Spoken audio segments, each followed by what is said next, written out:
bien, vamos a pasar a otro tema, un tema que con el que comenzamos también la entrevista al ministro del Interior, es lo que está ocurriendo en toda la región Ica, donde desde el lunes están bloqueadas las carreteras, hay una protesta, hay piquetes de decenas de trabajadores de la agricultura, y lo que protestan es que ellos señalan que han sido básicamente objeto de abuso laboral por varios empleadores, pero se apunta básicamente a los intermediarios y al tipo de régimen que en donde están enmarcados ellos. Estamos con el economista agrícola Marco Vinelli Ruiz, que ha sido asesor del Ministerio de Agricultura, director además del programa de maestría de agronegocios de ESAN, para tener una mirada reflexiva sobre lo que ha ocurrido. Por un lado, lo que ha generado el crecimiento de la agroexportación, y por el otro lado, lo que verdaderamente con legitimidad probablemente digan los trabajadores que están siendo objeto de abusos laborales y de discriminación laboral de acuerdo al régimen. ¿Cómo está, señor Marco Vinelli? Muy amable por estar con nosotros. Buenos días, Mónica, Fernando, Carlos. Buenos días a todos. Usted ha sido uno de los impulsores de la Ley de Promoción Agraria, que está ampliada hasta el 2031, que ha además motivado esta situación. Todos estamos tratando de entender las cosas. Nadie puede quitar la capacidad que ha tenido esta ley para darle empleo a la gente, pero aparentemente se ha distorsionado en el camino, por alguna razón. ¿Qué es, o sea, la demanda que tiene la gente es legítima en relación al tema o no? Sí, mire, a ver, las demandas de la población siempre van a ser legítimas, pero sin embargo también hay que aclarar un punto sobre la ley de promoción agraria que ha sido ampliada hasta el año 2031. Uh-huh. Lo primero que hay que decir es que esta ley, en el régimen laboral, incluye todos los beneficios sociales que establece la normativa peruana. Es decir, establecen 2 gratificaciones al año, la CPS, los 30 días de vacaciones, la jornada semanal de 48 horas, el pago de horas extras, pago de dominical, pago de asignación familiar, 5% de participación de utilidades de las empresas que tienen más de 20 trabajadores y acceso a salud o al CIS. Es decir, en la norma está la obligatoriedad de cumplir todos estos beneficios sociales con los trabajadores que se encuentran en este régimen. Ya, pero ¿qué pasa cuando se ejecuta? Dicho esto, vayamos a la ejecución. Uh-huh. En la ejecución, el sector agrario hoy día tiene una formalidad en el trabajo del 25% aproximadamente. Pero en el año 2000 la formalidad era menos del 10%. En estos 20 años se ha crecido a este ritmo, digamos, de tasa de formalización del sector laboral agrícola. Podemos decir que es poco, y ahí hay muchas brechas que corregir. Sin embargo, en la economía peruana, la formalidad laboral bordea el 28%.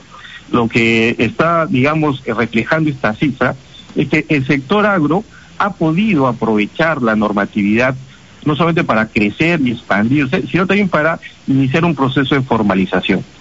Existe la diferencia que no están siendo formalizados y que ahí sí hay que trabajar con otra mirada y con una mayor fiscalización, en donde entendamos que fiscalizar no es formalizar. Entonces, ese es el principal problema que estamos teniendo hoy día. Veía anoche que Sunafil decía que ha tenido 680 intervenciones en Ica, viendo empresas agrícolas. Sin embargo, hoy día el problema está en Ica porque los trabajadores se están quejando del uso de los servicios que hacen algunas pocas empresas y que efectivamente afectan la imagen de que se está desarrollando una mala práctica laboral en el sur del país. Señor Vinelli, he leído en el diario Gestión de hoy comentarios del gerente del Instituto Peruano de Economía, insospechable de tener hostilidad hacia la economía de mercado, que sostiene 2 cosas a propósito de la ley que usted contribuyó a elaborar. Primero, que hay un problema de impuestos, es decir, una reducción del pago de impuestos que podía tener explicaciones hace 20 años para lanzar este sector productivo, pero que no se justificaría ahora. Y el segundo problema, que es típico de todas las agriculturas del mundo, es que es una actividad estacional y que en consecuencia hay que adaptar un régimen contractual específico a unas personas que trabajan sobre todo en ciertas épocas del año. ¿Qué modificaciones razonables se pueden hacer a la ley para tomar en cuenta estos dos factores y que no haya pérdida de productividad en un sector que es muy importante para la economía peruana, es decir, para el empleo de los peruanos? Efectivamente, en el año 2000, cuando se hace la ley, el impuesto a la renta para este sector se puso en el 15%. En la última ampliación que ha salido en diciembre del año 19 hasta el 2031, se ha mantenido el impuesto del 15%. Se puede revisar ese punto, sin embargo hay que discutirla y debatirla, digamos, entre todos los actores que buscan ver el tema del impuesto a la renta, porque en Ecuador el impuesto a la renta para el sector agropecuario, por ejemplo, lo han bajado a 0 por los próximos 10 años.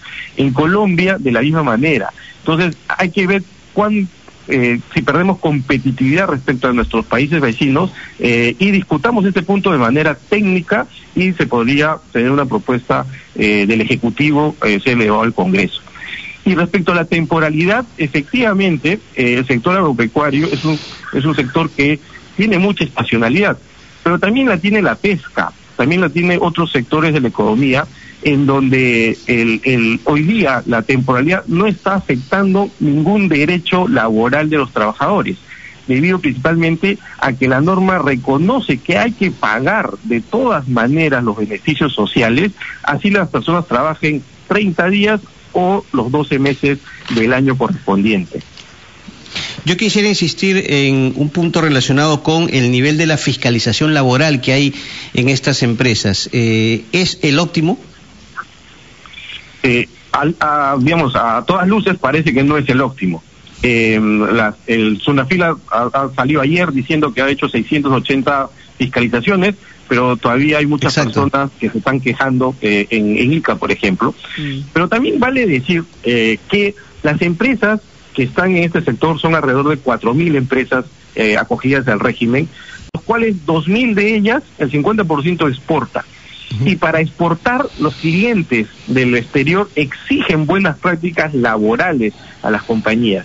Es decir, existen certificaciones de cumplimiento de derechos laborales en el país que las compañías tienen que cumplir. Entonces, parece a todas luces que se está filtrando algunas empresas que no están cumpliendo y están utilizando los servicios para sus procesos. Pero ahí es ¿cómo solucionamos ese problema? Porque esos pocos que usted señala, no sé cuántos eran, en los intermediarios están cometiéndose las injusticias, y ahí es donde se genera esta sensación de que evidentemente hay un abuso. Es correcto, y ahí lo que hay que buscar es, se sabe dentro del sector en dónde están los servicios. SUNAFIL debería, o una recomendación, que se trabaje directamente con los gremios, porque por ejemplo en Los Álamos o Barrio Chino, que es donde ha ocurrido la explosión de esta manifestación en Ica, se estacionan los buses a las 3, 4 de la mañana, como lo cuentan los mismos trabajadores, para poder brindar este servicio de trabajo diario. Entonces la fiscalización debería estar en esos puntos para poder corregir este problema, y quizás de repente una alternativa sea que para estas actividades el sector no pueda contratar, digamos, los servicios que debería estar contratando. Y de tal manera que obligamos a las empresas a que se formalicen en su totalidad de sus trabajadores. Usted dice que una de las características en estos centros de labor es el contrato o el trabajo estacional, ¿cierto? Temporal. Pero en todos los casos debe ser así. Por ejemplo, hay personal que va, hay gente que trabaja en el campo, hay gente que trabaja en planta. También en ese caso, en este último, ¿los contratos deben ser temporales o podría ser ahí otro régimen? Dependiendo de la planta, cuáles son los productos que procesa. Una planta que solamente procesa uva, por ejemplo, va a procesar 4 meses al año y después tiene 8 meses que está parada.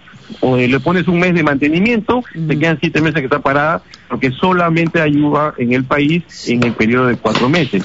Igual sucede con la palta, pero si la planta es multipropósito, en donde puedan trabajar los 12 meses del año, ahí de repente el esquema sea diferente y hoy día se aplica de manera diferente.